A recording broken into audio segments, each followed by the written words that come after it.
राधे राधे दोस्तों, आप सभी का स्वागत है हमारे चैनल दिव्य हिंदू कथा में। चलिए आज सुनते हैं कृष्ण जन्माष्टमी की कथा। द्वापर युग के अंतिम समय में मथुरा नगरी में उग्रसेन नाम का एक धर्मप्रिय और न्यायप्रिय राजा का शासन था।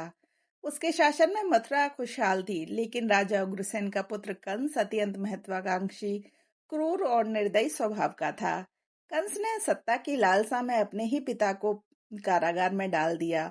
वह स्वयं मथुरा का राजा बन बैठा। उसके आतंक से प्रजा त्राही त्राही करने लगी। लोग दिन रात भय से जीते थे और मन ही मन इस अत्याचारी से मुक्ति की कामना करते थे। कंस की एक प्रिय बहन देवकी थी, जिनका विवाह यदुवंशी वीर के वीर और धर्मनिष्ठ वासुदेव से हुआ था। विवाह के बाद एक दिन कंस अपनी बहन और बहनोई को रथ से उनके घर छोड़ने जा रहा था। रास्ते में अचानक आकाशवाणी हुई, हे कंस, जिस बहन को तू इतने प्रेम से विदा कर रहा है, उसी का 8वां पुत्र तेरे विनाश का कारण बनेगा। यह सुनते ही कंस के हृदय में बहन के प्रति प्रेम का स्थान भय और क्रोध ने ले लिया। वह तुरंत अपनी तलवार निकालकर देवकी का वध करने को तैयार हो गया। लेकिन वासुदेव ने बचाव करते हुए वचन दिया, हे कंस, तुम्हें देवकी से कोई भय नहीं होना चाहिए। हम तुम्हारे हाथों में अपनी प्रत्येक संतान को सौंप देंगे। वासुदेव के इस वचन के बाद कंस ने देवकी की जान तो छोड़ दी, लेकिन दोनों को कारागार में डाल दिया।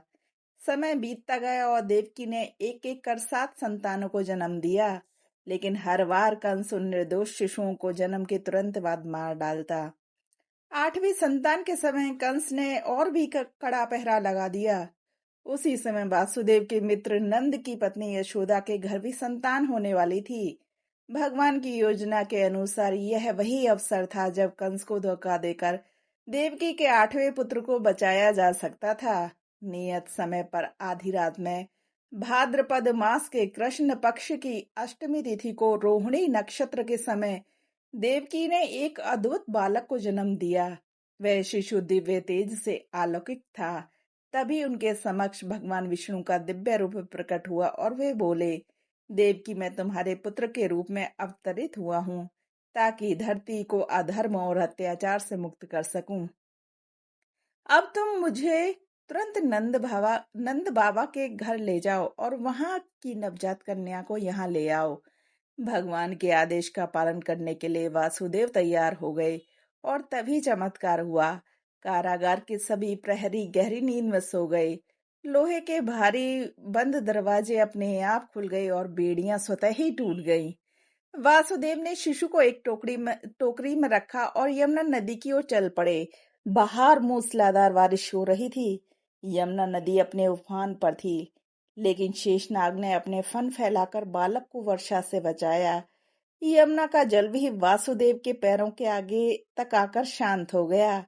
नंदगांव पहुंचकर वासुदेव ने बालक को यशोदा और नंद के पास छोड़ दिया और वहां से नवजात कन्या को लेकर मथुरा लौट आए। लौटते ही कारागार के दरवाजे फिर से बंद हो गए।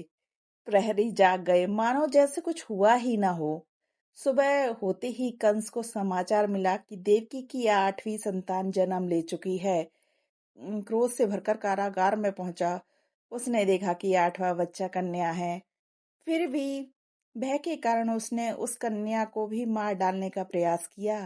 लेकिन जैसे ही उसने दीवार पर पटकने का प्रयास किया, कन्या उसके हाथों से छूटकर आकाश में चली गई और दिव्य रूप धारण करके बोली, मूर्ख कंस, तुझे मारने वाला जन्म ले चुका है और सुरक्षित स्थान पर है। अब तेरा अंत निश्चित है। यह सुनकर कंस भयभीत और विचलित हो गया। उसने उस बालक की खोज में अनेक दैत्य और असुर भेजे, जैसे पूतना, आघासुर आदि। लेकिन बालक कृष्ण ने अपनी बाल लीला और दिव्य शक्तियों से सभी का वध कर दिया।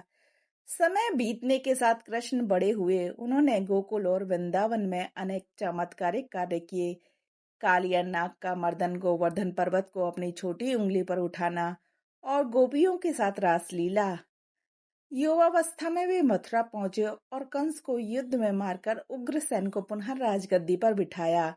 भगवान श्री कृष्ण का जन्म केवल कंस के अंत के लिए नहीं, बल्कि धर्म की पुनर्स्थापना और अधर्म के विनाश के लिए हुआ था।